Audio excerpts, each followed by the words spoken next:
They laughed when she said she could handle the F-22 Raptor in hurricane conditions. The squadron of elite fighter pilots dismissed her as just another desk jockey who'd gotten lucky with paperwork. But when Category 4 winds were tearing apart, the Florida coast and a critical rescue mission hung in the balance, Captain Zara Falcon Blake proved that sometimes the most dangerous storms reveal who's really built to fly. Before we jump back in, tell us where you're tuning in from, and if this story touches you, make sure you're subscribed, because tomorrow I've saved something extra special for you. The scorching Florida sun beat down mercilessly as the military transport bus lurched to a halt outside the imposing gates of Stormwind Air Force Base. Through the tinted windows, the base sprawled like a steel and concrete fortress against the bright blue sky. Rows of gleaming F-22 Raptors and F-35 Lightning eyes lined the tarmac, their angular surfaces reflecting the afternoon light like metallic predators at rest. Captain Zara Blake stepped off the bus, her standard-issue flight bag slung over one shoulder, and took her first breath of the humid coastal air. At 5'6", with her dark hair pulled back in a regulation bun, she cut an understated figure against the backdrop of the massive airbase. Her uniform was crisp but unremarkable, no flashy patches, no combat ribbons displayed prominently. Just the basic insignia of a captain in the United States Air Force. The security checkpoint scanner beeped as it read her ID chip, and the armed guard barely glanced up from his screen. "Purpose of visit?" he asked in a bored tone. "Transfer assignment." Zara replied quietly, her voice steady but soft. "Building C7 for processing," the guard said, already looking past her to the next person in line. Next, as Zara walked through the gates, she could feel the weight of the place settling around her. Stormwind Air Force Base was home to the 5th Fighter Wing, known as the Thunder Eagles, one of the most elite fighter squadrons in the entire Air Force. This wasn't just any posting. This was where the best of the best came to prove themselves in the most advanced aircraft ever built. The main thoroughfare buzzed with activity. Pilots in olive-green flight suits strode purposefully between buildings, their conversations peppered with technical jargon and call signs. Ground crews in coveralls moved with practiced efficiency around the aircraft, their movements precise and urgent. Everyone seemed to know exactly where they belonged and what they were supposed to be doing. Everyone except Zara. She made her way toward the administrative building, her footsteps echoing off the concrete. As she passed a group of pilots gathered near a maintenance hangar, their conversation drifted over to her. "Did you see the new transfers coming in?" one of them was saying. "Heard we're getting some desk pilots mixed in with the real assignments." "Typical," another voice responded, with a laugh. "They keep trying to fill quotas instead of focusing on actual combat readiness." Zara kept walking, her expression unchanged. She'd heard variations of this conversation before, at every base she'd ever been assigned to. The assumption was always the same, that she was there to fill some kind of diversity requirement, not because she'd earned her place through skill and training. The administrative building was a sterile maze of fluorescent lights and linoleum floors. Zara found the correct office and presented her orders to a harried-looking clerk, who barely looked up from his computer screen. "Blake, Zara, Captain," he muttered, typing rapidly. "Transfer from ... Huh, that's weird. Your file is mostly classified. What's your specialty?" "Multi-platform fighter operations," Zara replied. The clerk's eyebrows rose slightly. "Multi-platform? That's unusual. Most pilots specialize in one aircraft type." He clicked through several screens, frowning. "Your training records are sealed under some kind of special operations classification. I can't even see your flight hours." "Is there a problem?" Zara asked. No problem, just ... Unusual, that's all." He printed out a temporary badge and handed it to her, along with a thick folder. "Your quarters assignment is in there, along with the base orientation materials. You'll need to report to Major Susan Price in the morning for your squadron integration. Briefing. Zara accepted the materials with a nod. Thank you. As she turned to leave, the clerk called after her. Hey, just a heads up, Major Price is tough. She doesn't tolerate any special treatment or hand-holding. The Thunder Eagles have a reputation to maintain. I understand, Zara said, and walked out into the afternoon heat. Her assigned quarters were in a long, low building that housed junior officers. The room was small but functional. A narrow bed, a metal desk, a locker, and a small window that looked out over the flight line. Zara set her bag down and began unpacking with methodical precision. Each item had its place. Each piece of equipment was arranged just so from her window. She could see the flight line where the F-22 Raptors sat in their protective hangars. These weren't just aircraft.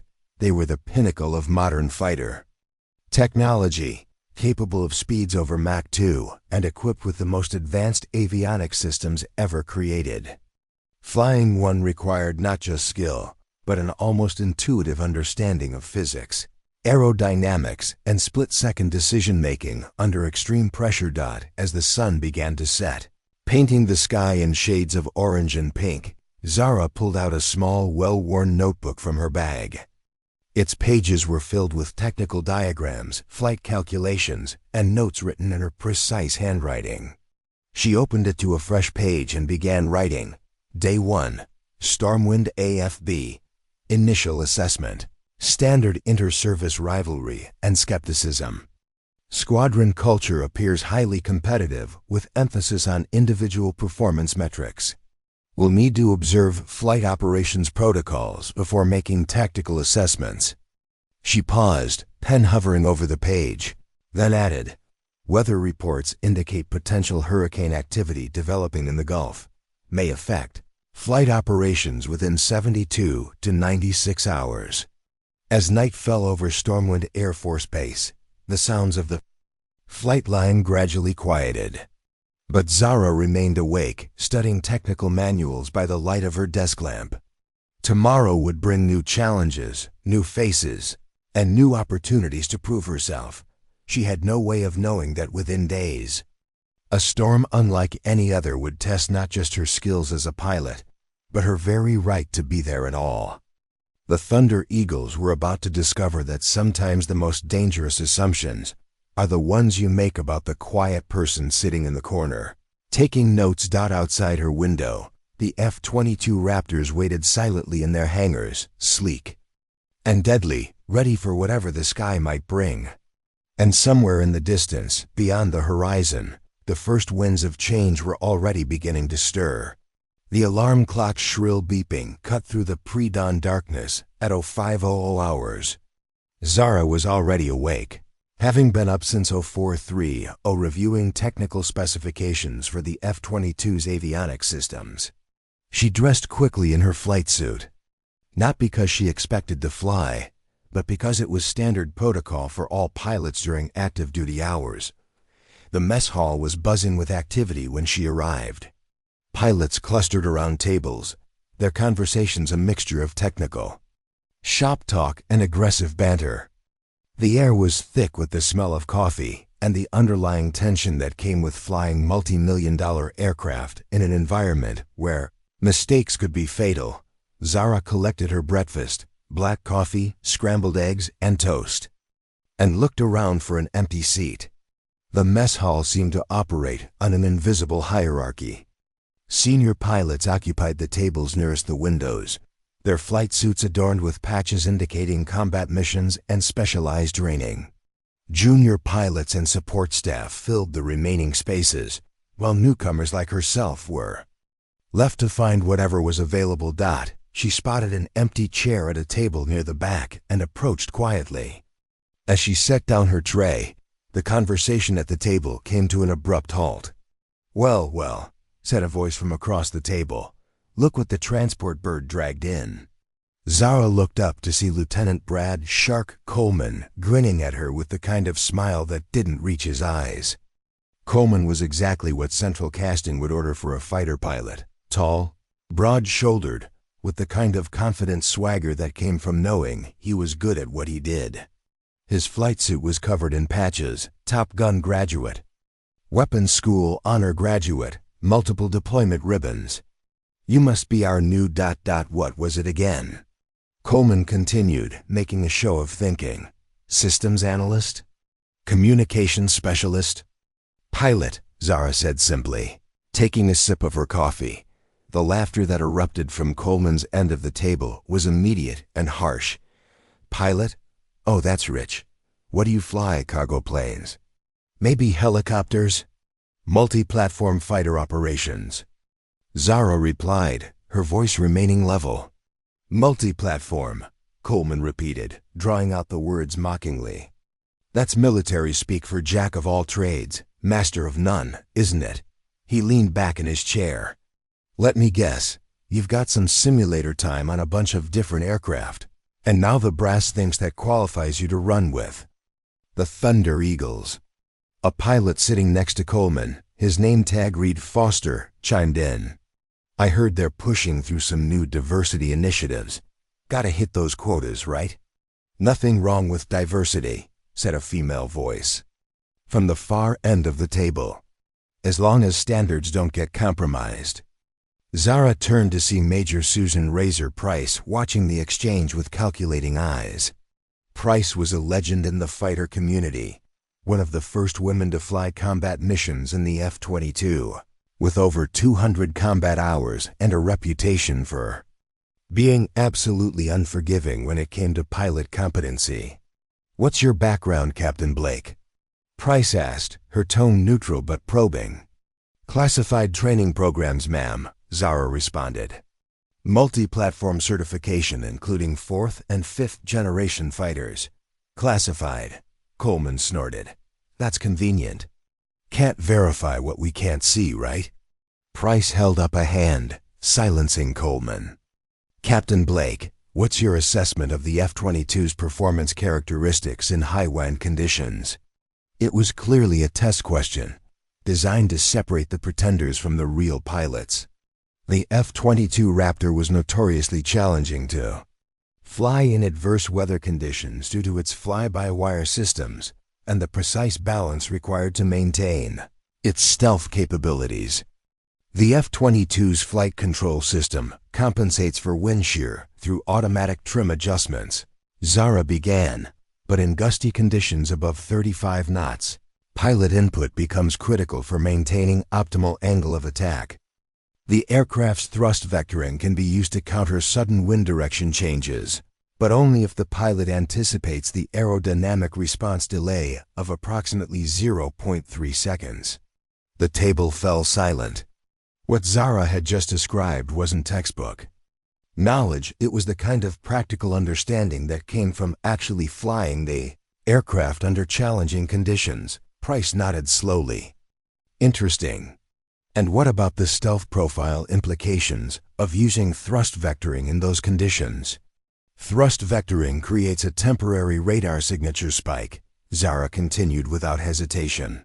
The trade-off between maneuverability and stealth has to be calculated in real time, based on threat assessment and mission parameters. Lucky guess, Coleman muttered, but his voice lacked the confidence it had carried moments before. Captain Nick Comet Foster, who had been watching the exchange quietly, leaned forward. Where did you get your F-22 time, Captain? That information is classified, Zara replied. How convenient, Coleman said, recovering some of his earlier swagger. Mystery pilot with mystery credentials. I'm sure that'll go over real well when we're flying wing to wing at Mach 1.5. Nobody's flying wing to wing with anybody until they prove themselves in simulation. Price interjected. Captain Blake, you'll start with basic systems evaluation this morning. We'll see how much of your classified training translates to actual performance. As if on cue, the mess hall speaker system crackled to life. All Thunder Eagle personnel report to briefing room Charlie 7 for morning mission planning. Time now, 0630. The pilots around the table began collecting their trays and heading for The exit.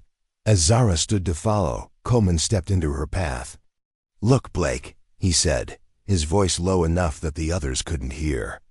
"I don't know what strings got pulled to get you here, but this isn't some politically correct training exercise. We fly real missions with real consequences. If you can't handle that pressure, you need to wash out now before you get someone killed." Zara met his gaze steadily. "I appreciate your concern for squadron safety, Lieutenant Coleman. I share that priority. Do you?" Coleman stepped closer.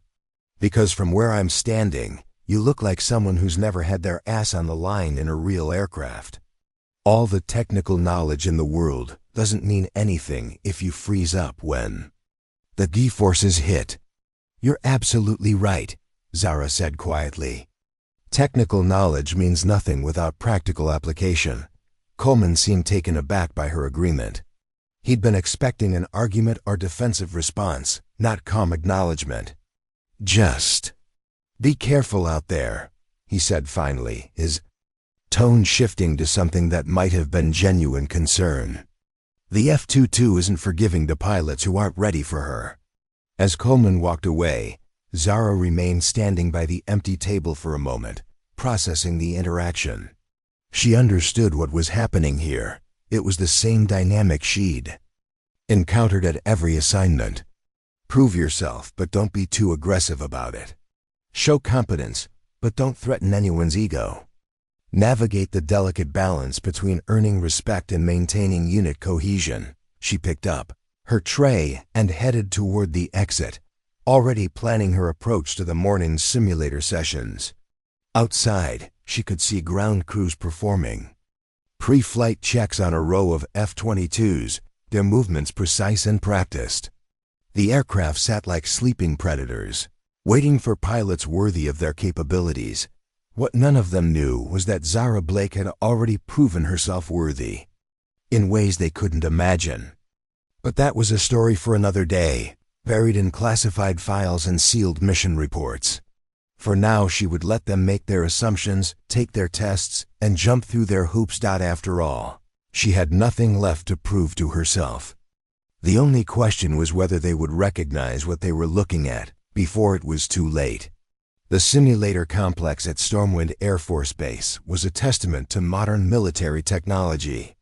Rows of F-22 cockpit replicas sat inside climate-controlled chambers, each one capable of replicating every aspect of flight except the actual G-forces.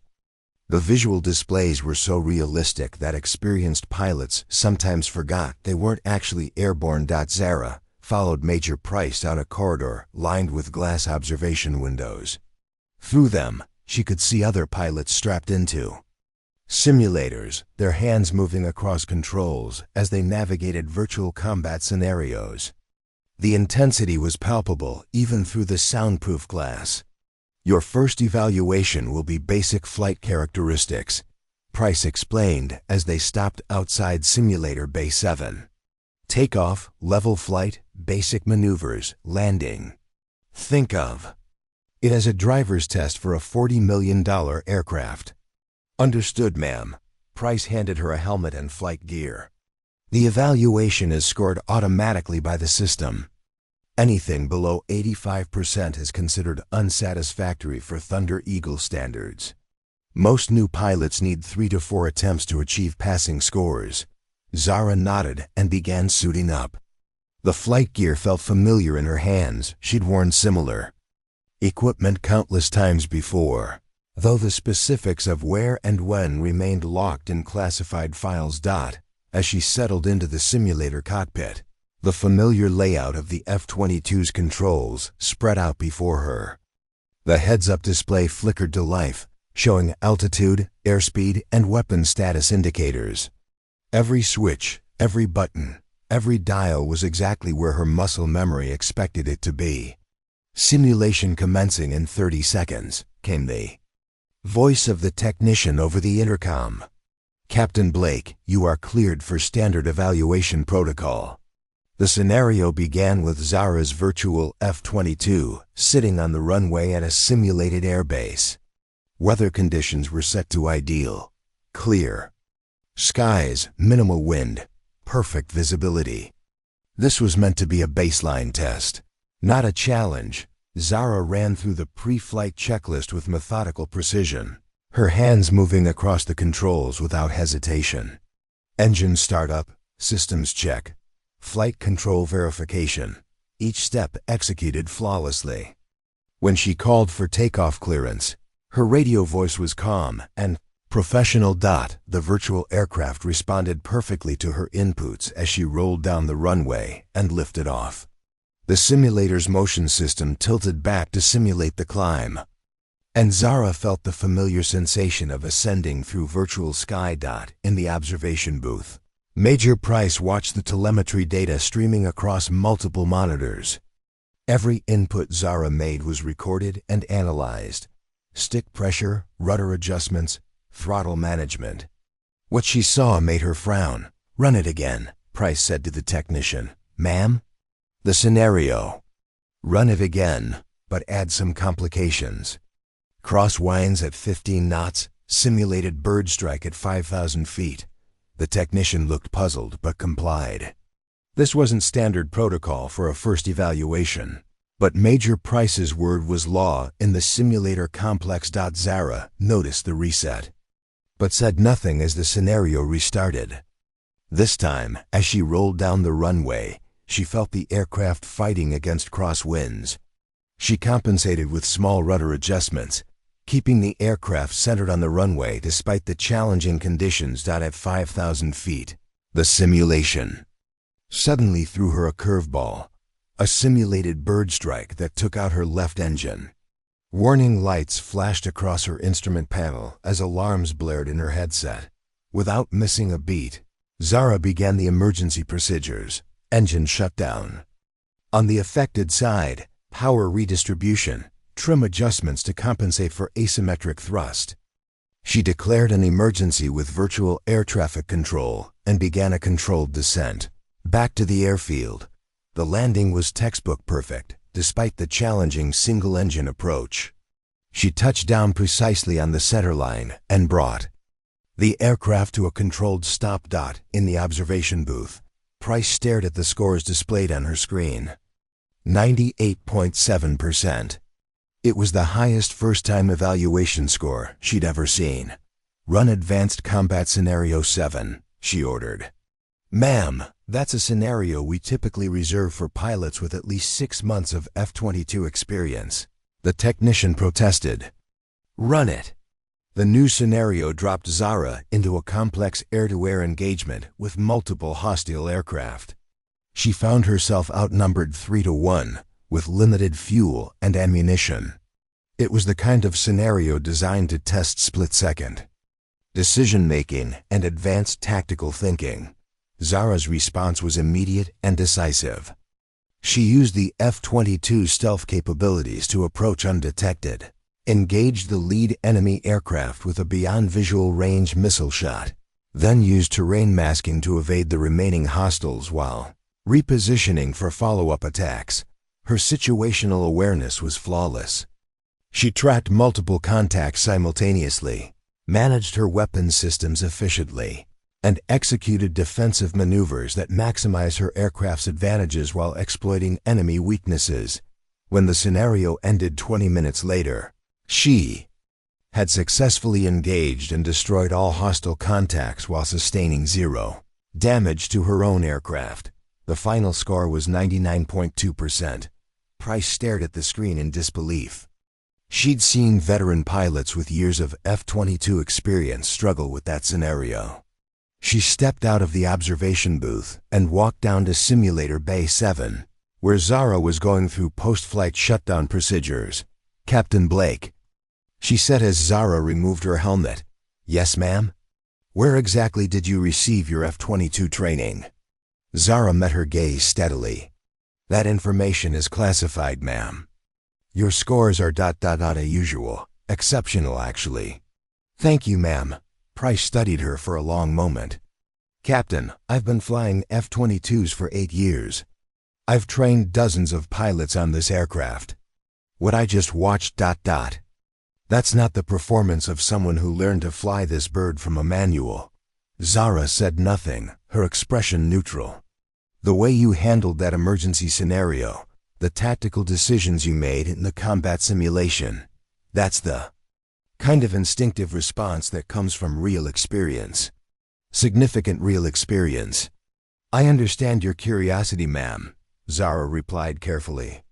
But my training records are classified for operational security reasons. Before Price could respond, the door to the simulator bay burst open. Lieutenant Coleman strode in, followed by several other Thunder Eagle pilots who had apparently been watching from the corridor. Let me guess, Coleman said with a smirk. Perfect scores all around. Amazing what people can accomplish when the stakes are imaginary.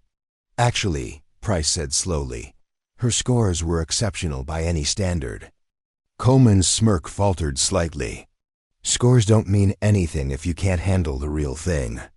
Simulators are just expensive video games. The simulators here replicate every aspect of F-22 flight characteristics, Price replied. The scenarios Captain Blake just completed successfully are ones that challenge our most experienced pilots. Then maybe our standards have gotten too low, Coleman shot back. He turned to Zara. Tell you what, Blake, since you're so confident in your abilities, how about we settle this the old-fashioned way? Dogfight scenario, you versus me. Winner gets bragging rights. Loser gets to admit they don't belong here. The challenge hung in the air like a thrown gauntlet. The other pilots shifted uncomfortably. This was crossing a line from professional evaluation into personal territory. Zara looked at Coleman calmly. If Major Price approves the scenario, I'm willing to participate. Price found herself in a difficult position. Coleman was clearly trying to embarrass the new pilot, but refusing the challenge might look like she was protecting Blake from legitimate competition. Very well, she said finally. Simulator Bay 8 is available. Standard air-to-air engagement. Rules. Best 2 out of 3. As the group moved toward the adjacent simulator bay, Zara caught a glimpse of the crowd that had gathered in the corridor. Word had spread quickly through the squadron that the new pilot was about to face off against one of their top guns. What they were about to witness would be unlike anything they'd ever seen before. But Zara Blake had been preparing for this moment longer than any of them could possibly imagine. The simulator complex had never seen a crowd like this. Word of the challenge had spread through Stormwind Air Force Base with the speed of gossip in a small town. Pilots, ground crew, even administrative staff found reasons to walk past the simulator bays. The observation windows were packed 3 deep with personnel trying to get a view of what was being called the showdown. Lieutenant Brad Coleman settled into Simulator Bay 8 with the confidence of a man who had never lost a dogfight scenario. His record was legendary among the Thunder Eagles to 47 wins, 0 losses in simulator combat. He adjusted his helmet and ran through his pre-flight checks with practiced ease, occasionally glancing at the crowd gathered outside the observation windows. Enjoying the audience, Shark? Came Major Price's voice over the intercom. Always happy to put on a show, ma'am, Coleman replied, his trademark grin visible even through his helmet visor. In the adjacent bay, Zara Blake ran through her own pre-flight procedures with the same methodical precision she'd shown all morning. The crowd outside didn't seem to affect her at all. She moved through her checklist as if she were alone in the simulator. Both pilots ready? Price asked from the control booth. Ready, Coleman responded immediately. Ready, Zara confirmed. A moment later. Rules of engagement are standard air-to-air combat. No beyond visual range weapons. Guns and short-range missiles only. Fight ends when one aircraft is destroyed or disengaged beyond combat range. Best 2 out of 3 wins. The match.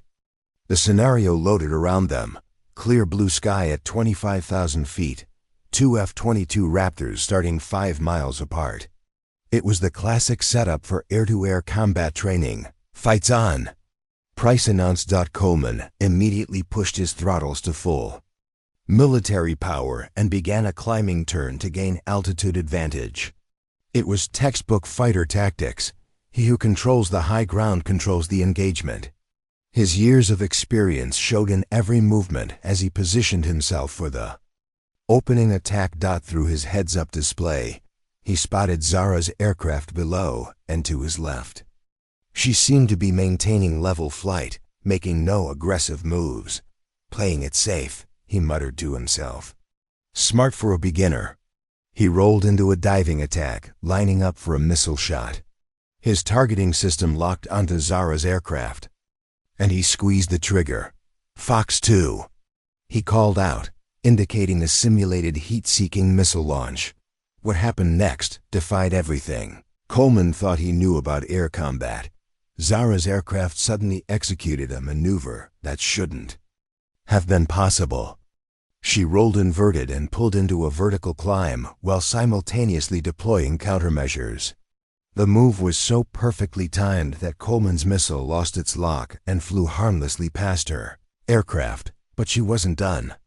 As Coleman flashed past below her, Zara continued her vertical climb, then rolled over the top into what fighter pilots called a split-S maneuver. Within seconds, she had reversed their positions. Now she was behind Coleman, perfectly positioned for her own attack. What the hell? Coleman gasped, trying to crane his neck around to see where she'd gone. His radar warning receiver screamed in his headset. Zara had a missile lock on him. Coleman threw his aircraft into a series of defensive maneuvers, pulling G-forces that would have made a civilian pass out. He dove toward the deck, rolled left and right, deployed chaff and flares. Nothing worked. Zara stayed with him like she was psychically connected to his aircraft. Fox 2, came her calm voice over the radio. Coleman's simulator screen flashed red. Aircraft destroyed appeared in large letters across his display. The observation booth had gone completely silent. Major Price stared at her screens, trying to process what she'd just witnessed. The maneuver Zara had executed, the timing, the precision, the tactical awareness. It was the kind of flying she'd only seen from test pilots with decades of experience. Round 2, Price announced, her voice slightly hoarse. Coleman was no longer smiling. The reset scenario placed them back at starting positions, but this time he approached with deadly seriousness. No showboating, no overconfidence. Just pure, focused aggression. He tried a different tactic this time, using the F-22 stealth capabilities to mask his approach. He flew low and fast, using terrain features to hide his radar signature, until he was close enough for a gun attack. It almost worked. Zara seemed to sense his approach despite the stealth advantage. At the last possible second, she executed a defensive maneuver that put her on Coleman's tail again. This time, she didn't use missiles. She closed a gun range and fired a burst that, in a real aircraft, would have torn Coleman's F-22 apart. Guns! Guns! Guns! Zara called out calmly. Aircraft destroyed flashed across Coleman's screen again. The crowd outside the observation windows erupted in whispers and shocked murmurs.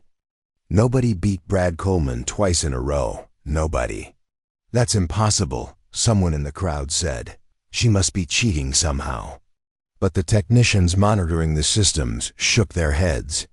Every input was being recorded and analyzed in real time. There was no cheating involved, just flying skill that seemed to defy explanation. Coleman sat in his simulator, staring at his displays in disbelief. He'd been outflown, outmaneuvered, and outfought by someone who supposedly had never flown. On F-22 in combat conditions, round 3? Price asked, though her voice suggested she already knew the outcome. Negative, Coleman said quietly. She won, fair and square. When Zara emerged from her simulator, the crowd had grown even larger. Pilots who had been openly skeptical that morning now looked at her with something approaching awe. She removed her helmet and walked toward the exit, her expression unchanged despite having just accomplished the impossible. Coleman intercepted her near the door. The swagger was gone from his bearing, replaced by something that might have been respect. That was impressive flying, he said, extending his hand. Zara shook it briefly. Thank you. Where did you learn to fly like that? He asked. I mean, really, off the record. Zara met his gaze with those calm, steady eyes. Some things are learned in classrooms, Lieutenant Coleman. Others are learned in places where the stakes are real. She walked past him and out of the simulator complex, leaving behind a crowd of pilots who suddenly realized they had no idea who Zara Blake really was, or what she was truly capable of. In the observation booth, Major Price was already on the phone with her superiors. Whatever was in Captain Blake's classified file, it was becoming clear that the Thunder Eagles had been assigned someone with capabilities far beyond what anyone had imagined. The question was, why was someone with her obvious skills being assigned to a training squadron? And what wasn't the Air Force telling them about Captain Zara Falcon Blake? Outside, storm clouds were beginning to gather on the horizon. The mess hall at dinner felt different than it had that morning. Where conversations had once flowed freely around Zara's presence, now there were careful glances and hushed whispers. She sat at the same table she'd occupied at breakfast, but the dynamic had shifted entirely. Did you see those maneuvers she pulled? Someone whispered from 3 tables away. That split-S into vertical climb combination. I've never seen anything like it. Coleman looked like he was flying a cargo plane by comparison. Another voice added. Zara ate her dinner methodically, grilled chicken, steamed vegetables, and water, while pretending not to hear the conversation swirling around her. The attention was almost worse than the dismissal had been. At least when they'd ignored her, she could operate in relative peace. Captain Nick Foster approached her table hesitantly, carrying his dinner tray. Mind if I sit? He asked. Zara gestured to the empty chair across from her. Foster was different from Coleman, quieter, more thoughtful. His call sign Comet came from his ability to streak across the sky during training exercises, but he lacked Coleman's aggressive personality. That was some impressive flying today, Foster said as he settled into his seat. Thank you. I've been thinking about those maneuvers you pulled, the timing required for that reversal. It's like you knew exactly what Coleman was going to do before he did it. Zara continued eating without responding. Foster leaned forward slightly. Look, I know everyone's been giving you a hard time since you arrived, Coleman especially, but after what happened today, people are starting to ask questions. What kind of questions? The kind that wonder why someone with your obvious skills is being assigned to a training squadron instead of an operational unit. The kind that wonder what's really in those classified files of yours. Zara set down her fork and looked at Foster directly. Does it matter? Maybe, maybe not. But secrets have a way of creating problems in a squadron. People start making assumptions, conspiracy theories develop, trust breaks down. And what would you suggest, Captain Foster? Foster was quiet for a moment, considering his words. I guess I'd suggest that if you want to be part of this squadron, really part of it, you might need to give people something to work with. Doesn't have to be everything, but something. Before Zara could respond, the mess hall's atmosphere shifted again. Major Price had entered and was walking directly toward their table. Conversations died as she approached. Captain Blake, Price said without preamble. I need to speak with you, privately. Zara stood and followed Price out of the mess hall, aware that every eye in the room was tracking their movement. They walked in silence down a corridor to Price's office, where the Major closed the door and gestured for Zara to take a seat. I've been making phone calls, Price began, settling behind her desk. Trying to understand why someone with your capabilities has been assigned to Stormwind. Zara waited. The answers I'm getting are unsatisfying. Your training records are sealed under Special Access Program classifications. Your previous assignments are redacted. Even your flight hours are listed as classified operational time. I understand that creates complications, ma'am.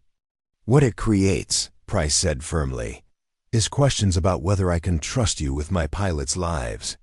In 3 days, we have a major training exercise scheduled.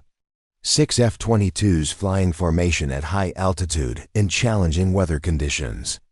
I need to know that every pilot in that formation can be counted on to follow orders and work as part of a team. You can count on me, ma'am. Price studied her for a long moment. Can I? Because right now, you're an unknown quantity. I've got pilots asking whether you're some kind of test pilot, special operations, maybe even foreign exchange. The speculation is affecting squadron morale. What would you like me to do? I'd like you to help me understand who you really are. Captain Blake, not your classified background, just ... Who you are as a pilot and as a person. Zara was quiet for several seconds. When she spoke, her voice was measured and careful. I'm someone who takes aviation safety seriously. I'm someone who respects the chain of command. And I'm someone who understands that trust is earned through actions, not words. That's very diplomatic, but it doesn't answer my question. With respect, ma'am, I think it does. You want to know if you can trust me with your pilots' lives. The answer is yes. Everything else is secondary. Price leaned back in her chair, clearly frustrated by Zara's careful responses. Captain, I'm going to be direct with you. Your performance today was extraordinary, but it's also created problems. Coleman is questioning his own abilities. Other pilots are wondering if they measure up. Some are even suggesting that you might be here to evaluate them for some kind of special program. I'm here because I was assigned here, ma'am. Nothing more, nothing less. And when this assignment ends? What then? Zara hesitated for just a moment before responding. I serve where I'm needed, ma'am. The conversation was interrupted by a sharp knock on the door. Enter, Price called. A young airman stepped inside, looking nervous. Ma'am, Colonel Brooks needs to see you in the command center immediately. There's been a development with the weather situation. Price glanced at Zara, then back at the airman. What kind of development? Hurricane Elena, ma'am. She strengthened to Category 3 and changed course. Current projections have her making landfall within 72 hours. The blood drained from Price's face. A Category 3 hurricane making landfall near Stormwind would shut down all flight operations and potentially threaten the base itself. More importantly, it would affect the civilian population along the coast. Captain Blake, Price said, standing quickly. We'll continue this conversation later. Right now I need to assess our hurricane preparedness protocols. As they left the office together, Zara found herself thinking about weather patterns, flight characteristics in high wind conditions, and the challenges of operating military aircraft in hurricane conditions. She'd flown in severe weather before, storms that would ground most pilots and aircraft, but that experience was buried in classified files that nobody at Stormwind Air Force Base was cleared to read. The corridor buzzed with activity as word of the hurricane's approach spread through the base. Personnel hurried past carrying emergency checklists and weather reports. The base was about to face its first major natural disaster in over a decade. What none of them knew was that Hurricane Elena would bring more than just wind and rain to Stormwind Air Force Base.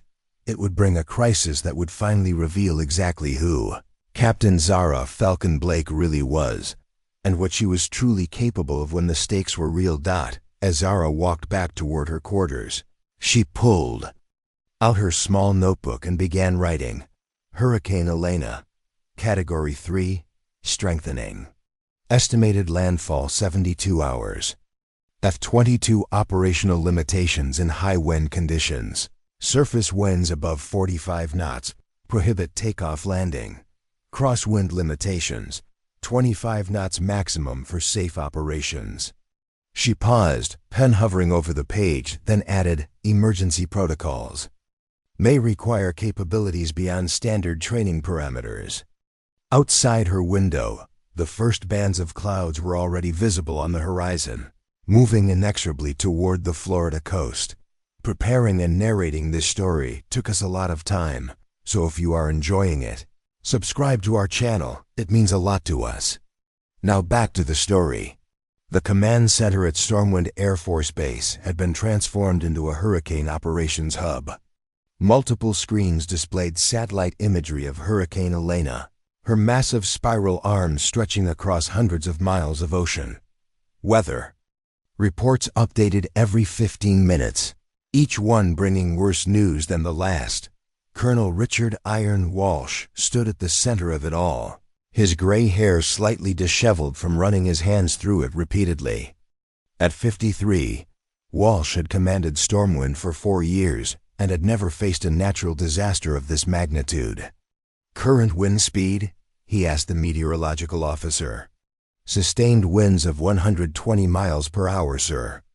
Gusts up to 145. She's officially Category 4 now, Walsh grimaced. Category 4 meant catastrophic damage potential. Time to landfall? 58 hours and closing, sir. Current track has the eye wall passing directly over the base. Major Price entered the command center carrying a thick folder of emergency protocols. She'd been pulling reference materials for the past 2 hours, trying to prepare for every contingency. Flight operations status? Walsh asked her. All training. Flights have been canceled effective immediately, Price reported. We're beginning aircraft evacuation procedures. The plan is to fly our F-22s and F-35s to Eglin Air Force Base in Alabama, well out of the storm's path. How many aircraft can we relocate? All of them, sir. We have 18 F-22s and 12 F-35s. The evacuation flights should begin within 6 hours to ensure we're ahead of the deteriorating weather. Walsh nodded.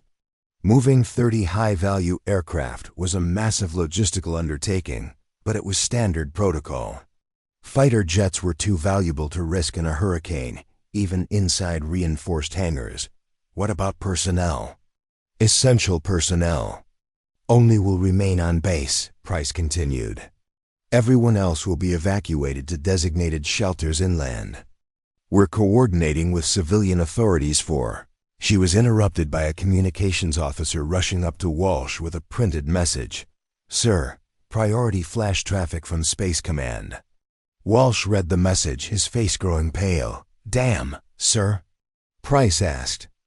An ORAD has lost contact with 2 F-15s on a training mission over the Gulf. Last known position puts them approximately 40 miles south of here, flying at low altitude in deteriorating weather conditions. The command center fell silent, except for the hum of electronic equipment. Everyone understood the implications. 2 F-15 Eagle fighters with pilots aboard were missing in conditions that were rapidly becoming unsurvivable. Search and rescue? Someone asked. Coast Guard has launched helicopters, but they're being forced to return to base due to worsening conditions, Walsh replied grimly. Weather window for helicopter operations is closing fast. Major Price studied the weather displays, calculating wind speeds and visibility conditions.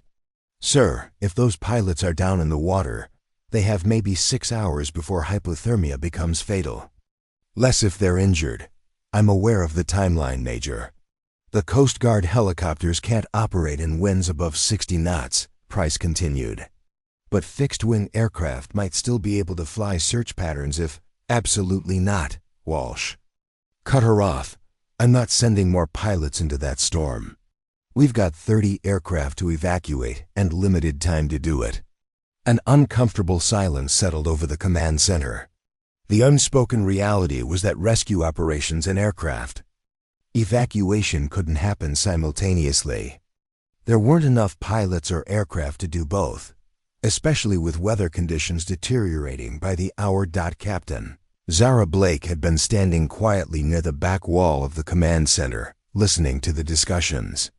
She'd arrived 20 minutes earlier to deliver weather analysis reports that Major Price had requested, but had remained to observe the developing crisis. "Sir," she said, stepping forward. Walsh turned toward her, clearly frustrated by the situation. "Captain Blake, isn't it? You're the new pilot Major Price has been telling me about." "Yes, sir. I'd like to volunteer for the search and rescue mission." The command center erupted in surprised murmurs. Price looked shocked, while Colonel Walsh stared at Zara as if she'd just volunteered for a suicide mission. "Captain, I appreciate the offer, but we're not launching any rescue flights," Walsh said firmly. "The weather conditions are beyond the operational limits of our aircraft.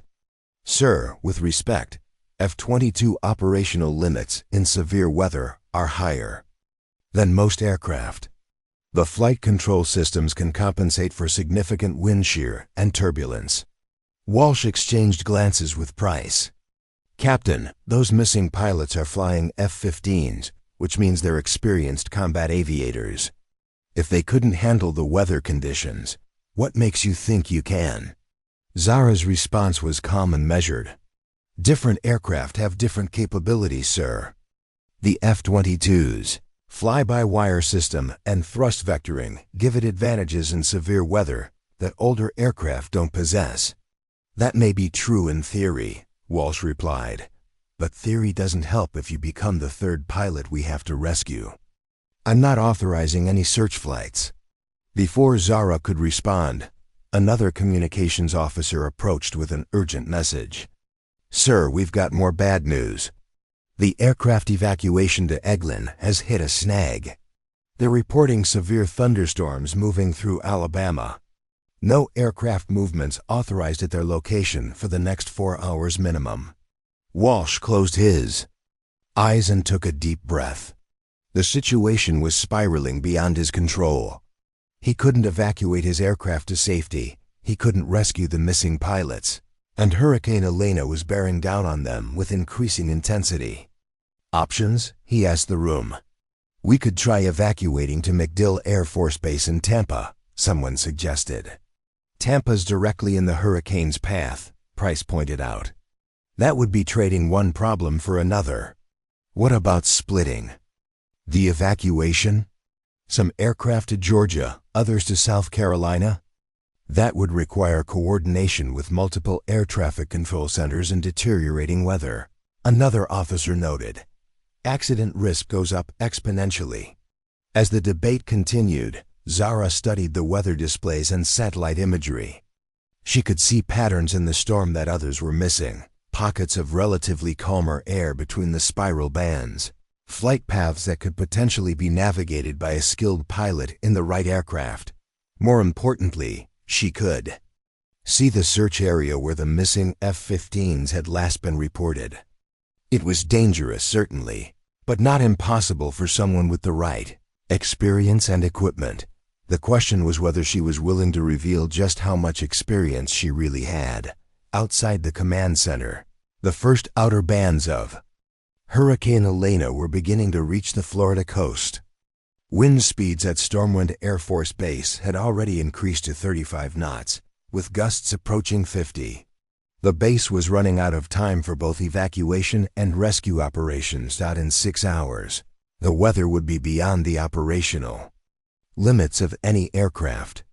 In 12 hours, Hurricane Elena would make landfall with the full force of a Category 4 storm, and somewhere in the Gulf of Mexico, 2 pilots were fighting for their lives in conditions that were getting worse by the minute. The base operations center had transformed into a pressure cooker of competing priorities and impossible decisions. Weather reports continued to worsen, evacuation plans kept hitting obstacles, and somewhere in the storm-tossed Gulf, 2 pilots were running out of time. Captain Zara Blake found herself assigned to what felt like busy work, updating emergency checklists and cross-referencing evacuation protocols. Major Price had given her the tasks as a way to keep her occupied, while the senior staff dealt with the crisis. But Zara was using the assignment to study something far more important: detailed weather patterns and search grid coordinates. Her small notebook, now thick with observations and calculations, lay open on the desk beside her.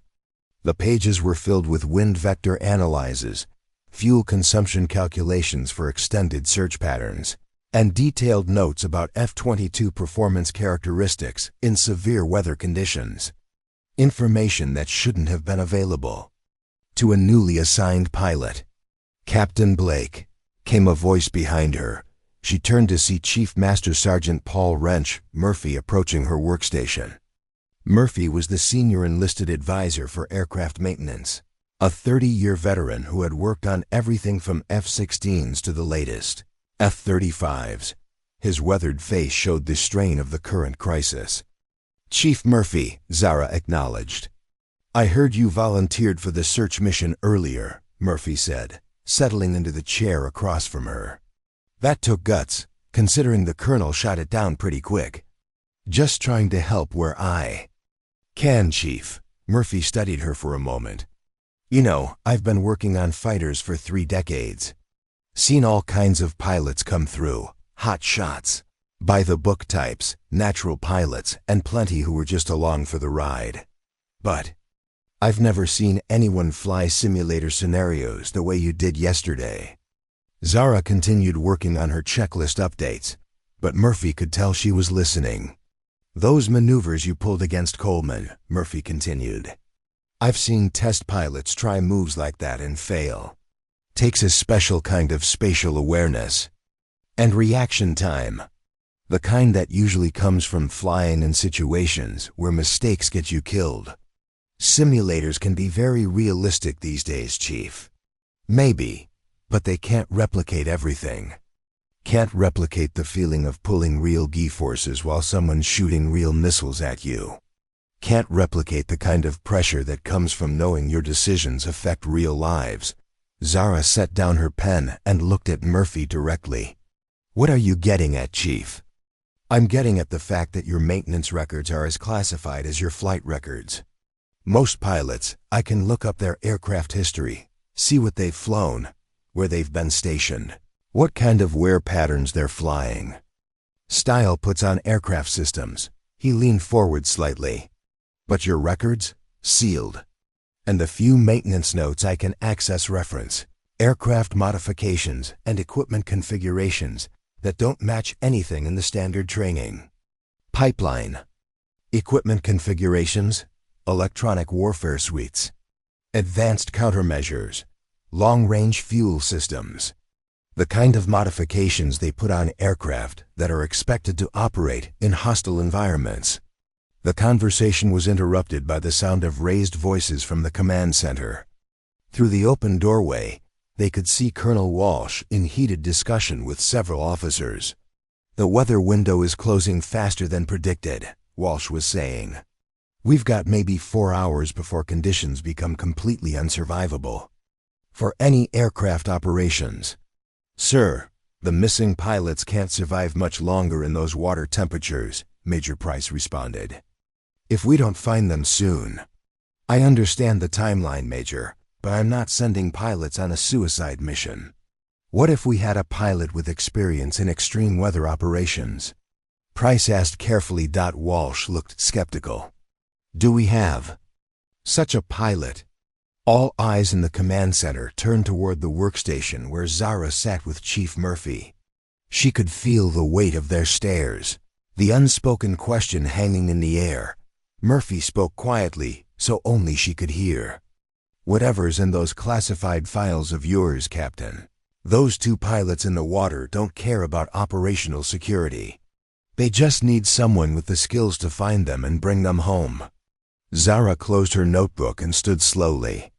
She walked into the command center, where the conversation stopped as she approached. "Sir," she said to Colonel Walsh, "I'd like to formally request authorization for a single aircraft search and rescue mission." "Captain Blake, we've already discussed this. The weather conditions are beyond safe operational parameters." "Sir, I've been analyzing the storm patterns and wind data. There are windows of opportunity between the spiral bands where flight operations remain feasible. Limited windows, but sufficient for a focused search mission." Walsh studied the weather. Displays himself. "Even if that's true, Captain, this would require flying in conditions that most pilots have never experienced. We're talking about sustained winds over 60 knots, visibility near zero in some areas, and severe turbulence that could damage even an F-22. Yes, sir. I understand the risks. Do you? Because the pilots we're trying to rescue are both experienced combat veterans with over 1,000 flight hours each.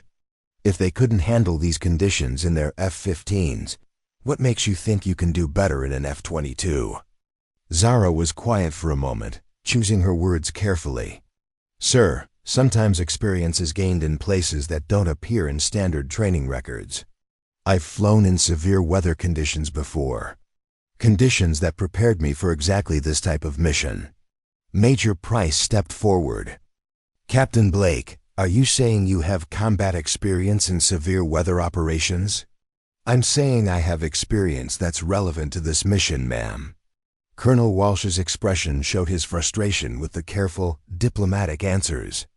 Captain, I need specifics. I can't authorize a mission based on vague assurances about classified experience. Chief Murphy had followed Zara into the command center. Now he spoke up. Sir, if I may, the aircraft maintenance records I've been able to access suggest that Captain Blake has significant flight time in aircraft configured for special operations. The wear patterns and system usage logs indicate experience with extended range missions in challenging environments.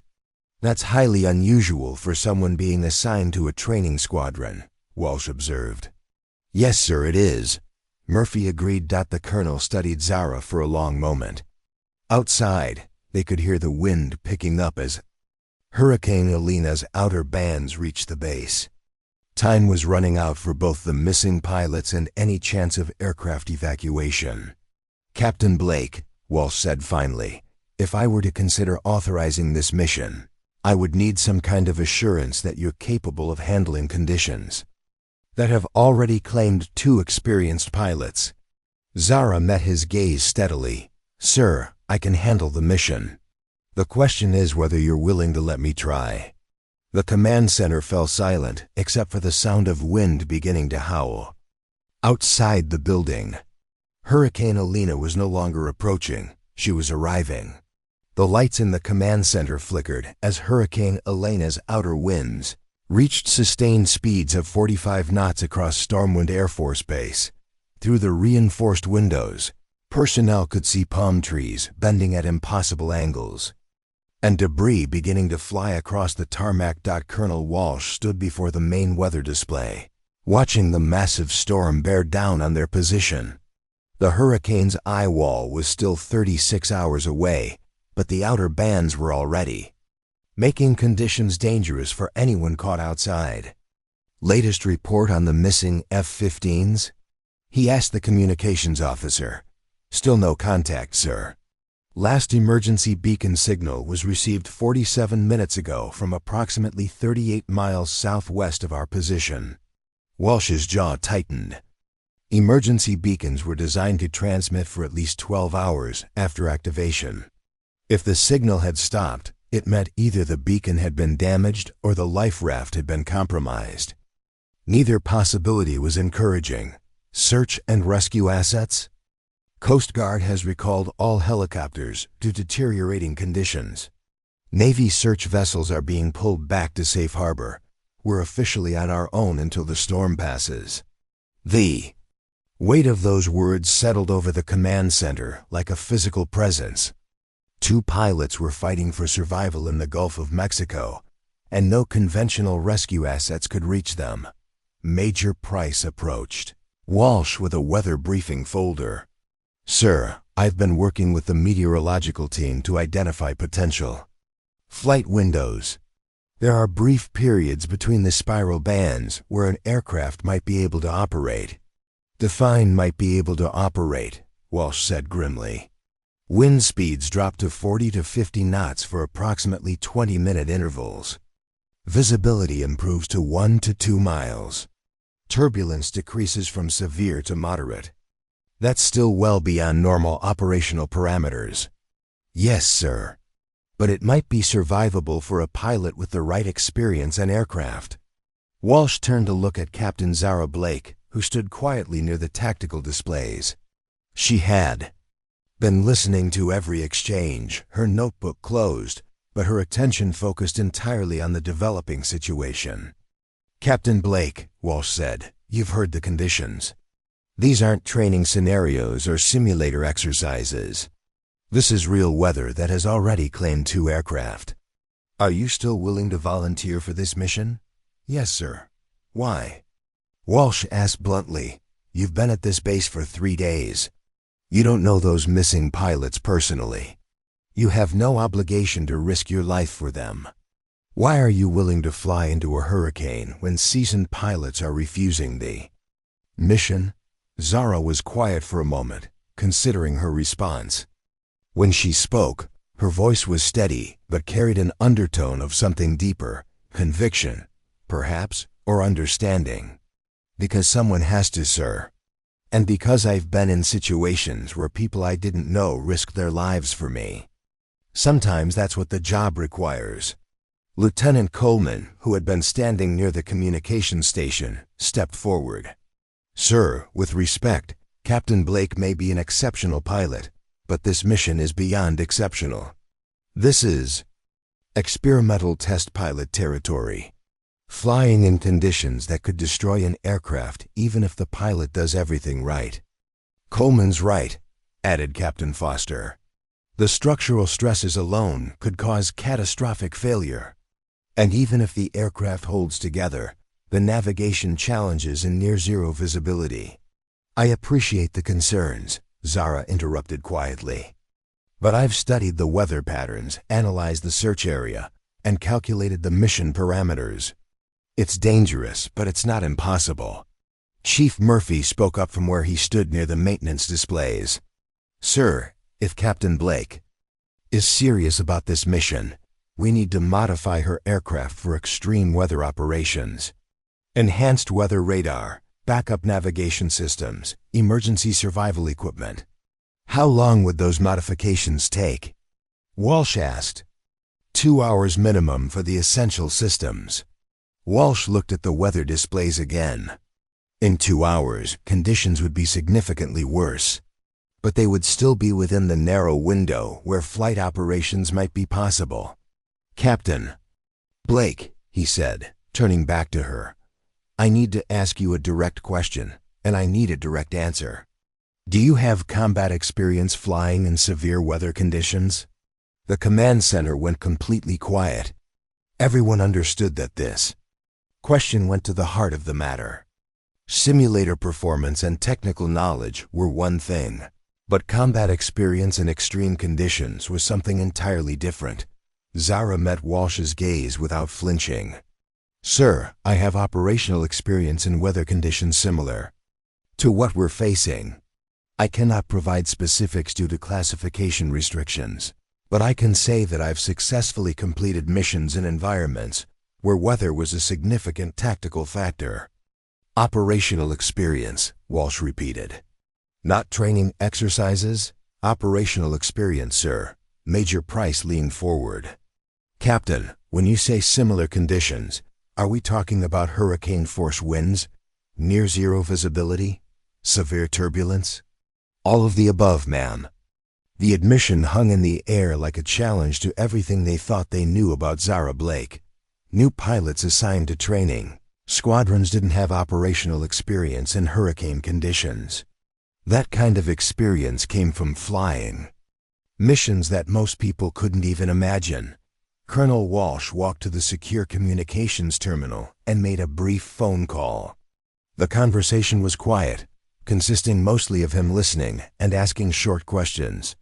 When he hung up, his expression was unreadable. "Captain Blake," he said, "I've just spoken with someone who confirms that you have the experience you claim. I can't get details, but I can get confirmation that you've flown missions in conditions comparable to what we're facing." The revelation sent ripples of surprise through the command center. Price looked stunned. Coleman appeared skeptical, and Foster was openly staring at Zara with new respect. "However," Walsh continued, "having the experience and surviving this particular mission are 2 different things. Hurricane Elena is a category, 4 storm with winds that will test the structural limits of even an F-22. Are you absolutely certain? You want to attempt this? Zara's response was immediate and unwavering. Yes, sir. Walsh studied her for one final moment, then nodded. Very well. Chief Murphy, begin aircraft modifications immediately. Major Price, coordinate with meteorology for precise timing windows. Captain Blake, you have 2 hours to prepare for the most dangerous mission any of us have ever authorized. As the command center exploded into activity, Zara felt a familiar calm settle over her. She had flown into storms before, different storms, in different aircraft, for different reasons. But the feeling was the same, the quiet certainty that came from knowing exactly what needed to be done and having the skills to do it. Outside, Hurricane Elena continued her relentless approach, her massive spiral arms reaching across hundreds of miles of ocean and sky. In 34 hours, her eye wall would pass directly over Stormwind Air Force Base, but in 2 hours, Captain Zara Falcon Blake would be flying directly into her teeth. The aircraft maintenance hangar had been transformed into a hurricane of its own. Controlled chaos as Chief Murphy's team worked frantically to modify F-22 tail number 054087 for the most dangerous mission any of them had ever supported. Sparks flew from welding equipment as technicians installed additional weather radar systems, while others worked to secure emergency survival gear in every available space. Zara stood beside the aircraft, watching the modifications with the practiced eye of someone who understood exactly what each system would mean for her survival. The F-22 Raptor was already the most advanced fighter aircraft ever built, but flying into Hurricane Elena would push it beyond any design parameters the engineers at Lockheed Martin had ever imagined. Captain Blake, Chief Murphy called out from beneath the aircraft's belly, where he was securing additional emergency beacon equipment. I need to talk to you about weight and balance calculations. Zara knelt down beside him, studying the modifications. What's the impact? We've added approximately 400 pounds of equipment. Enhanced weather radar, backup navigation systems, extended range survival gear, emergency flotation devices. The aircraft is still within flight envelope parameters, but your performance characteristics will be different. How different? Slower acceleration, higher fuel consumption, altered handling characteristics and extreme maneuvering. The aircraft will feel heavier because it is heavier. Zara nodded, already calculating the implications. Every modification was necessary for the mission, but each one also reduced her margin for error in conditions that already offered no room for mistakes. Price approached, carrying a flight suit and survival gear. Captain, we need to discuss mission parameters. They moved to a quieter corner of the hangar, where Price spread out charts and weather data on a makeshift table. Current search area is here, Price said, pointing to coordinates on the chart. Approximately 38 miles southwest, in waters that are now experiencing sustained winds of 60 to 70 knots with gusts up to 90. Wave heights? 12 to 15 feet, building to 20 feet by the time you reach the area. Zara studied the charts, calculating flight paths and fuel requirements. Time on station? Meteorology gives us a 20-minute window when you arrive, maybe 30 if you're lucky. After that, conditions deteriorate beyond survivable parameters even for the F-22. And if I find them? Price hesitated. That's where the mission gets complicated. The F-22 has no rescue capability. You can't pick them up, can't drop supplies. That would survive in those sea conditions. Best case scenario, you locate them and guide rescue assets to their position once the storm passes. Worst case scenario, you confirm their status and provide closure to their families. The unspoken reality hung between them. After this long in hurricane conditions, the chances of finding the missing pilots alive were minimal.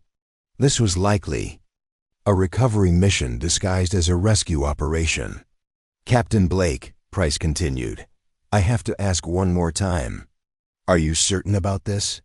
Because once you launch, we can't bring you back until you complete the mission or the aircraft is lost.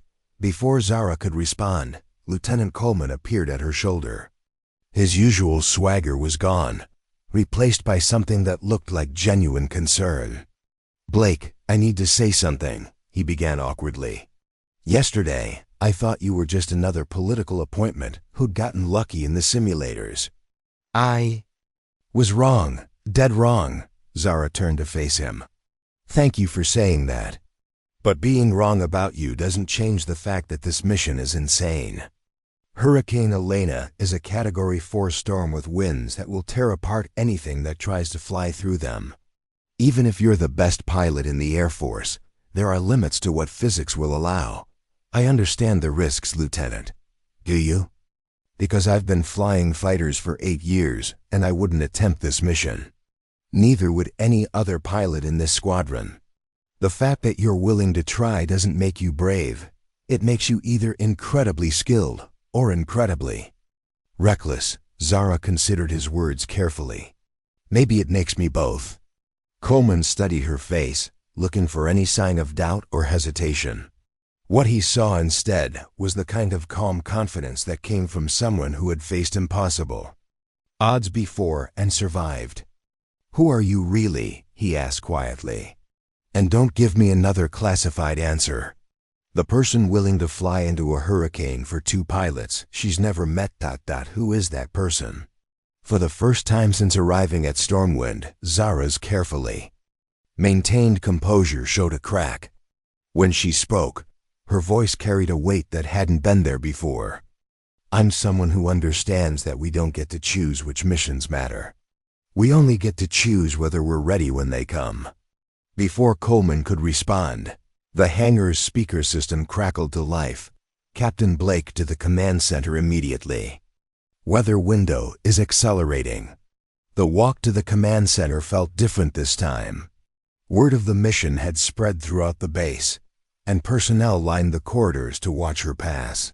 Some faces showed admiration, others showed concern, and a few showed the kind of awe reserved for someone about to attempt the impossible. In the command center, Colonel Walsh stood before the weather displays with grim determination. "Captain Blake, we have a problem. Hurricane Elena is intensifying faster than predicted. She's now a Category 5 storm with sustained winds of 165 miles per hour. The room fell silent. Category 5 was the highest classification on a hurricane scale, reserved for storms capable of catastrophic destruction. Flying into such a storm wasn't just dangerous, it was theoretically impossible. "Sir," Zara said calmly, "what's the current status of the search area?" "Wane's at 68 knots and building. The weather window we calculated is shrinking rapidly. If you're going to launch, it has to be now." Walsh turned to face her directly. "Captain Blake, I'm going to give you one final opportunity to reconsider this mission. Category 5 hurricane conditions are beyond the operational parameters of any aircraft ever built. Even if your experience is everything you claim it to be, this storm may be beyond what any pilot can handle." The command center waited for her response. Outside, they could hear the wind howling as Elena's outer bands continued to intensify. Equipment rattled, lights flickered, and somewhere in the distance, something metal crashed against a building. Zara looked at the weather displays, studying the massive spiral of destruction bearing down on the Florida coast. Then she looked at the search coordinates where 2 pilots were fighting for their lives in conditions that were getting worse by the minute.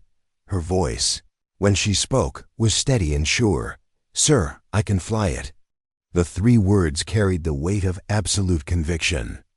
Not confidence, not bravado, but the quiet certainty of someone who knew exactly what they were capable of accomplishing. Colonel Walsh studied her face for one final moment, then nodded. "Very well, Captain. Godspeed." As Zara turned to leave for the flight line, the command center remained silent except for the sound of Hurricane Elena's approaching fury. They were about to witness something that had never been attempted before. A single pilot, in a single aircraft, flying directly into the heart of a Category 5 hurricane. What none of them knew was that Captain Zara Falcon Blake had been preparing for exactly this moment for longer than any of them could imagine. The flight line at Stormwind Air Force Base had become an alien landscape. Hurricane Elena's outer winds, now gusting to 70 knots, turned routine aircraft maintenance into a battle against nature itself. Ground crews fought to secure equipment that threatened to become deadly projectiles, while the modified F-22 Raptor sat in its hangar like a caged predator waiting to be unleashed. Zara suited up with methodical precision, each piece of survival equipment checked and double-checked. The flight suit was custom-fitted with additional flotation devices, emergency beacons, and enough survival gear to keep her alive for days if she survived a water landing. The weight was significant, but she'd worn heavier gear in places she couldn't discuss with people who lacked the proper clearances. Chief Murphy approached with final equipment checks. "Captain, I've installed everything we discussed. Enhanced weather radar with storm penetration modes, backup navigation systems that operate independently of GPS, emergency satellite communicator with direct link to search and rescue coordination. Fuel load? Maximum internal fuel plus external tanks. Should give you approximately 90 minutes of flight time at cruise power settings. Less if you need afterburner for storm penetration." Zara nodded. 90 minutes was tight for a search mission covering 38 miles each way, but it would have to be enough. Major Price arrived carrying final weather updates and mission orders. Latest meteorological data shows the search area is experiencing sustained winds of 72 knots with gusts to 95. Wave heights have increased to 18 feet in building. Visibility? Quarter mile or less in the heaviest precipitation bands. You'll be flying primarily on instruments. The mission profile was stark in its simplicity and terrifying in its complexity. Fly 38 miles into the teeth of a Category 5 hurricane, locate 2 missing pilots in mountainous seas, and return to base before fuel exhaustion or structural failure ended the mission permanently. "Captain Blake," Price continued, "I need you to understand something. Once you enter the storm's core, we'll lose radio contact. You'll be completely on your own until you exit the other side. If something goes wrong... I understand, ma'am." As they walked toward the hangar, Zara noticed the crowd that had gathered despite the dangerous conditions. Pilots, ground crew, administrative personnel. It seemed like half the base had turned out to witness her departure. Their faces showed a mixture of admiration, concern, and disbelief that anyone would attempt what she was about to try. Lieutenant Coleman stood near the aircraft, his flight suit whipping in the wind. When he saw her approaching, he stepped forward. "Blake," he said, having to shout over the howling wind, "I want you to know something. Whatever happens out there, you've already proven you belong here. More than belong, you've shown us what a real pilot looks like." Before Zara could respond, he extended his hand. She shook it, feeling the firm grip of someone who understood the magnitude of what she was attempting. Captain Foster was next, followed by other squadron members who approached despite the dangerous conditions. Each offered words of encouragement, respect, or simple acknowledgement of her courage. For the first time since arriving at Stormwind, Zara felt like she was truly part of the Thunder Eagles. The F-22 Raptor sat in the hangar like a technological masterpiece, its stealth surfaces gleaming under the fluorescent lights. The aircraft had been designed to dominate the skies against human enemies, not to battle the raw power of nature itself. Today, it would be tested beyond anything its designers had ever imagined. Zara completed her walk-around inspection, checking every surface, every system, every critical component that would keep her alive in the storm. The aircraft's sleek lines and angular surfaces seemed almost organic in their perfection, A fusion of engineering and artistry that represented the pinnacle of human aviation achievement, as she climbed into the cockpit. The familiar layout of controls and displays welcomed her like an old friend. Every switch, every button, every indicator was exactly where her muscle memory expected it to be. This wasn't just any F-22, this was her aircraft now, modified and prepared specifically for the mission ahead. The engine startup sequence proceeded. Normally, the twin Pratt & Whitney turbofans spinning up to operational parameters with their characteristic whine. But as Zara advanced the throttles for taxi, she could feel the wind trying to push the aircraft around even on the ground. Outside the cockpit, she could see debris flying past at dangerous speeds. Stormwind Tower, Falcon 1 requesting taxi. Clearance for immediate departure. Falcon 1, cleared to taxi runway 09. Be advised, current winds are gusting to 78 knots. Are you certain about departure in these conditions? Affirmative, Tower. Falcon 1 is mission ready. The taxi to the runway was unlike anything Zara had experienced. The F-22 was built to handle crosswinds, but Hurricane Elena was testing those limits before she even became airborne. She used differential braking and careful rudder inputs to maintain directional control as the aircraft rolled through gusts that tried to lift the wings at the runway threshold. She performed final checks. Flight controls, free and correct. Engine parameters, normal. Weather radar, painting the massive storm system that filled her displays like a wall of precipitation and wind. Emergency systems, armed and ready. Stormwind Tower, Falcon 1 ready for immediate departure. Falcon 1, you are cleared for takeoff.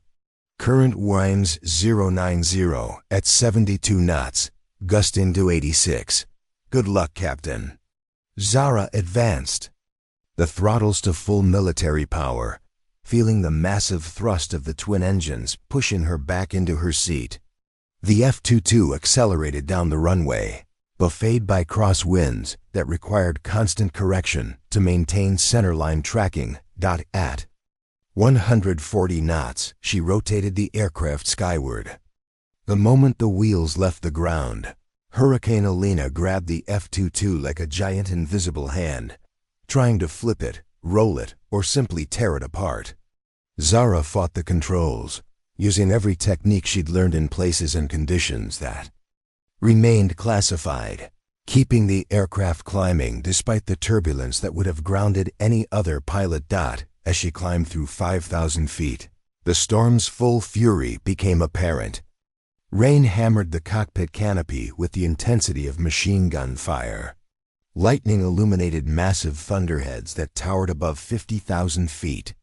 The weather radar showed solid precipitation for hundreds of miles in every direction, but Zara pressed on, flying deeper into Hurricane Elena's core, guided by coordinates that marked the last known position of two pilots who were depending on her to find them in the storm-tossed Gulf of Mexico. Behind her, Stormwind Air Force Base lost radar contact as she disappeared into the hurricane.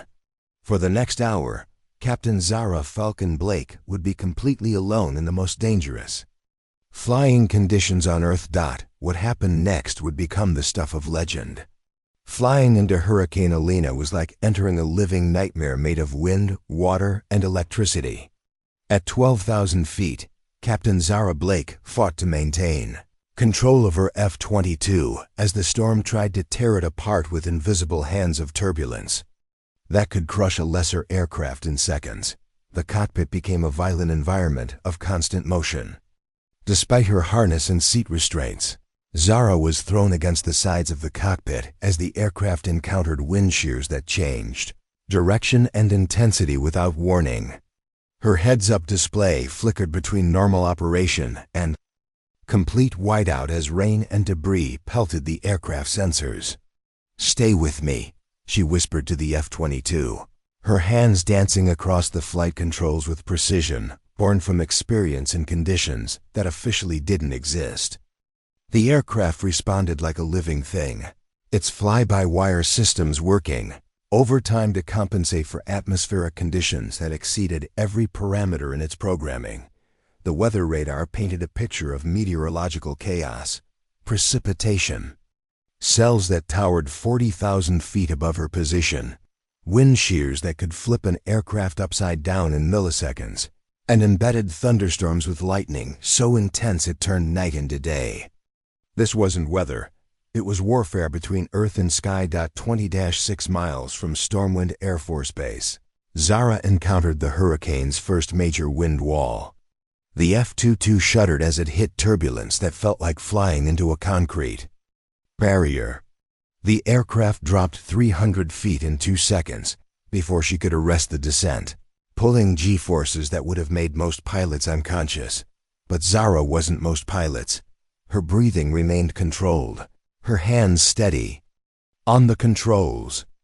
In classified operations that had never been acknowledged, she had flown through sandstorms in the Middle East where visibility dropped to zero, through monsoons in Southeast Asia where aircraft were routinely destroyed by weather, and through Arctic conditions where engine failure meant certain death. Hurricane Elena was worse than all of them combined. At 32 miles from base, her navigation systems began failing. GPS signals couldn't penetrate the electromagnetic interference generated by the storm's electrical activity. Backup navigation systems flickered between operational and offline as electrical surges overwhelmed their shielding. Zara switched to dead reckoning navigation, using heading, airspeed, and time calculations to estimate her position. It was a technique that required the kind of spatial awareness and mental calculation skills that could only be developed through years of flying in hostile environments. The search coordinates appeared on her display as a small circle in an ocean of chaos. Somewhere within that 5-mile radius, 2 F-15 pilots were fighting for survival in conditions that grew worse with each passing minute. As she approached the search area, Zara descended to 3,000 feet, trading altitude for better visibility of the ocean surface. What she saw below defied description. Waves that stood 25 feet high crashed into each other with the force of colliding freight trains. The ocean had become a landscape of moving mountains, each one capable of destroying anything caught in its grip.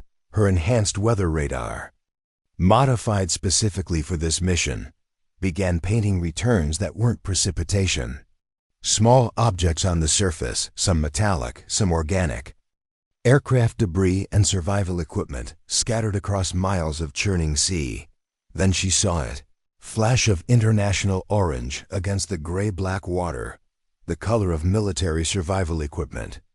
Zara banked the F-22 into a tight turn, fighting crosswinds that tried to flip the aircraft, inverted as she circled the target. Below, barely visible through the rain and spray, was a life raft being tossed between waves like a child's toy. But this wasn't an empty raft. She could see movement inside, the desperate waving of someone who had spotted her aircraft. "Survivor located," she transmitted over the emergency frequency, knowing that her radio signal probably couldn't penetrate the storm, but following protocol anyway. Single life raft, approximately 37 miles southwest of Stormwind. At least one survivor visible. She circled lower, trying to get a better assessment of the situation. The life raft was damaged, partially deflated on one side, and being overwhelmed by waves that threatened to flip it with each surge. Whoever was inside wouldn't survive much longer in these conditions. As she completed her second circle, Zara saw something that made her blood run cold. A second survivor in the water, separate from the raft, barely keeping his head above the massive waves. He was wearing a survival suit, but in these conditions, hypothermia would claim him within minutes. The pilot in the water was waving frantically, but his movements were becoming weaker. Even from 3,000 feet, Zara could see that he was losing his fight against the sea. She faced an impossible decision. Her mission was to locate the survivors and report their position. She had no rescue capability, no way to extract them from the water. According to every protocol and procedure, She should mark their coordinates and return to base to guide rescue forces once the storm passed. But rescue forces couldn't reach this position for at least 18 hours. In 18 hours, both pilots would be dead. Zara keyed her radio again, transmitting on every emergency frequency simultaneously. Mayday, mayday, mayday. This is Air Force Falcon 1. I have located 2 survivors in the water. Coordinates ... She rattled off the GPS position, knowing that someone, somewhere, might be monitoring emergency frequencies. As she spoke, she watched the pilot in the water disappear beneath a wave, then struggle back to the surface. He was running out of time. F-22 had no rescue capability, but it did have something else: survival equipment. Every military aircraft carried emergency supplies designed to keep a downed pilot alive: food, water, signaling devices, and most importantly, additional flotation gear. Without hesitation, Zara began configuring her aircraft for an emergency. Equipment drop. It was a procedure that had never been attempted in hurricane conditions, using equipment that wasn't designed for air-to-surface delivery. But sometimes the mission required improvisation that went beyond any training manual. She descended to 1,500 feet, fighting turbulence that threatened to slam her into the ocean. At this altitude, the noise was overwhelming: wind, rain, and the sound of waves crashing together with enough force to shatter mountains. Opening her survival equipment compartment, Zara began preparing packages that might, if she was incredibly skilled and incredibly lucky, reach the survivors below. Each package would have to be precisely timed and positioned to have any chance of success in the chaotic conditions. But as she made her first approach, Hurricane Elena had one more surprise waiting for her. Lightning began striking the aircraft, turning the F-22's metal frame into a giant electrical conductor. Warning lights flashed across her instrument panel as electrical systems began failing under the electromagnetic assault. The aircraft was being systematically destroyed by the storm, even as she fought to save 2 lives in the ocean below. Time was running out for everyone. Lightning struck the F-22 again, and this time Zara felt the electrical surge through the aircraft's frame. Her primary flight display flickered and went dark, leaving her with backup instruments that painted an increasingly grim picture. Fuel quantity was dropping faster than calculated due to the constant power requirements of fighting the storm. Hydraulic pressure was fluctuating as systems strained beyond their design limits. And somewhere below, 2 pilots were counting on her to perform a miracle. Against every regulation and safety protocol ever written, Zara made her choice. She armed her emergency survival package, a collection of flotation devices, emergency rations, and signaling equipment that could keep the survivors alive long enough for rescue forces to reach them after the storm passed. The F-22 had never been designed for equipment drops, but Zara had improvised solutions in circumstances that didn't officially exist. At 1,200 feet above the churning ocean, she lined up for her approach. The pilot in the water was barely visible. Now, a tiny speck being tossed between waves that could swallow buildings. She had one chance to get this right: the equipment package ejected from the aircraft's emergency compartment at precisely the moment Zara calculated would give it the best chance of reaching the survivors. She watched it fall through the chaos of wind and rain, its bright orange parachute deploying.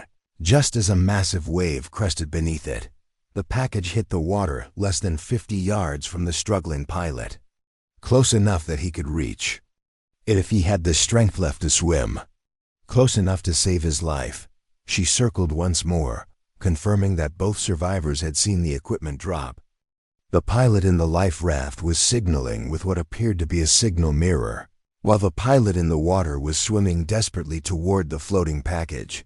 With her mission complete, Zara faced the return flight through conditions that had only gotten worse. Her fuel gauge showed 35 minutes remaining, barely enough to reach Stormwind if everything went perfectly.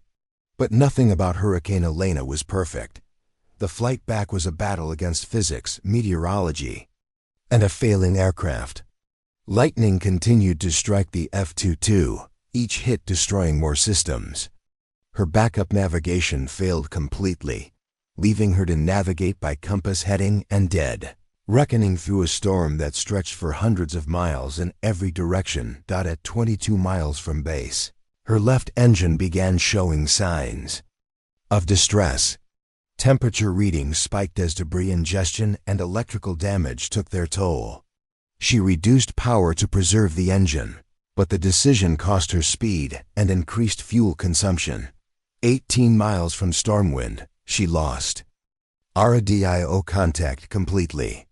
Every communication system had been fried by repeated lightning strikes. She was flying blind through a hurricane in a damaged aircraft with no way to contact anyone. 14 miles from base, the left engine failed completely. The F-22 was designed to fly on one engine, but not in hurricane conditions. With half her thrust gone, Zara had to constantly adjust for asymmetric power while fighting crosswinds that tried to spin the aircraft out of control. Her airspeed dropped dangerously. Low as she struggled to maintain altitude. 10 miles from Stormwind, she began her emergency descent. Fuel quantity showed 8 minutes remaining. If she couldn't find the runway in this visibility, there wouldn't be enough fuel for a second attempt. At 3,000 feet, she broke through the lowest cloud layer and saw something that made her heart race, the faint glow of Stormwind's runway lights piercing through the rain and wind. The base was still there, still operational, still waiting for her return, but landing in hurricane conditions with a damaged aircraft and single-engine operation was perhaps more dangerous than the entire rescue mission combined. Crosswinds gusted above 60 knots, well beyond the F-22's certified landing limits. Rain reduced visibility to less than half a mile, and debris blown across the runway created obstacles that could destroy an aircraft on touchdown. Zara lined up for her approach, using every technique she'd learned in classified operations, where perfect landings meant the difference between mission success and total failure. The F-22 fought her every input as crosswinds tried to push it off the approach path. At 200 feet above the runway, a massive gust of wind caught the aircraft and pushed it toward the ground. Zara added power from her remaining engine, but with only single-engine thrust available, the response was sluggish. The aircraft sank toward the runway faster than she could control. She touched down hard, harder than any peacetime landing she'd ever made. The landing gear absorbed the impact with a groan that could be heard even over the hurricane winds. But the F-22 was on the ground, rolling out on a runway that had never seemed so welcoming. As she taxied toward the hangar, ground crews emerged from protective shelters to guide her aircraft to safety. Through the rain-streaked canopy, she could see Chief Murphy and Major Price running toward the aircraft despite the dangerous conditions. The engines wound down with their characteristic whine, and suddenly the cockpit fell silent except for the sound of Hurricane Elena continuing her assault on the base. Zara sat in her seat for a moment, hands still gripping the flight controls, processing what she had just accomplished. She had flown into the heart of a Category 5 hurricane, located 2 missing pilots, improvised a rescue operation that had never been attempted before, and returned in an aircraft that by all rights should have been destroyed by the storm. When she finally opened the canopy and climbed down from the aircraft, the entire command staff was waiting. Colonel Walsh stood at the front of the group, his face showing a mixture of relief, amazement, and something approaching awe. "Captain Blake," he said, his voice barely audible over the wind, "report." "Mission complete, sir," Zara replied, her voice steady despite everything she had endured. 2 survivors located and emergency supplies delivered. Coordinates transmitted on emergency frequencies. Walsh nodded slowly, then did something that surprised everyone present. He came to attention and rendered a sharp salute, Not the casual salute typically exchanged between officers, but the kind of salute reserved for acts of extraordinary heroism. Outstanding work, Captain. The Coast Guard picked up your emergency transmissions. Rescue vessels are standing by to reach the survivors as soon as conditions permit. As the group moved toward the hangar, seeking shelter from the hurricane, Lieutenant Coleman approached Zara. The pilot who had dismissed her just days earlier now looked at her with undisguised respect. "Captain Blake," he said, "I owe you an apology. Not just for how I treated you when you arrived, but for thinking I understood what a real pilot looked like. Today, you showed us all what that actually means." But perhaps the most meaningful response came from Chief Murphy, who had spent the entire mission monitoring weather conditions and fuel calculations, knowing better than anyone how close she had come to not making it back. "Captain," he said quietly, "in 30 years of maintaining fighter aircraft, I've never seen flying like that. Whatever's in those classified files of yours, you've earned every bit of it." As Hurricane Elena continued to batter Stormwind Air Force Base, word of Captain Zara Blake's mission began to spread. She had done something that would be talked about in military aviation circles for decades to come. She had flown into the heart of a Category 5 hurricane and emerged victorious. But more importantly, somewhere in the Gulf of Mexico, 2 pilots were alive because she had been willing to risk everything for people she'd never met. The quiet professional had finally revealed who she really was. 6 months later, Captain Zara Falcon Blake received the Distinguished Flying Cross for her actions during Hurricane Elena.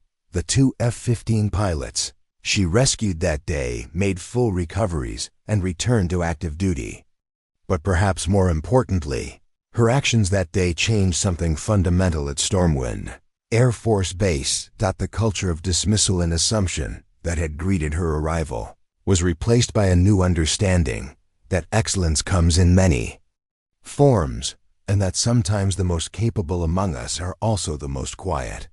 New protocols were established for severe weather rescue operations, and Zara's techniques became required study material for all military pilots. As for Zara herself, she continued to serve with the same quiet professionalism that had defined her from the beginning. Her classified background remained classified. Her extraordinary skills spoke for themselves, and her place among the Thunder Eagles was never questioned again. Sometimes, when new pilots arrived at the base with their own assumptions and prejudices, senior officers would tell them the story of Hurricane Elena. They would describe the night when a captain that everyone had dismissed flew into the heart of a Category 5 storm and emerged as a legend. The story always ended the same way. She said she could fly it, and she did. Up next, you've got 2 more standout stories right on your screen. If this one hit the mark, you won't want to pass these up. Just click and check them out. And don't forget to subscribe and turn on the notification bell so you don't miss any upload from us.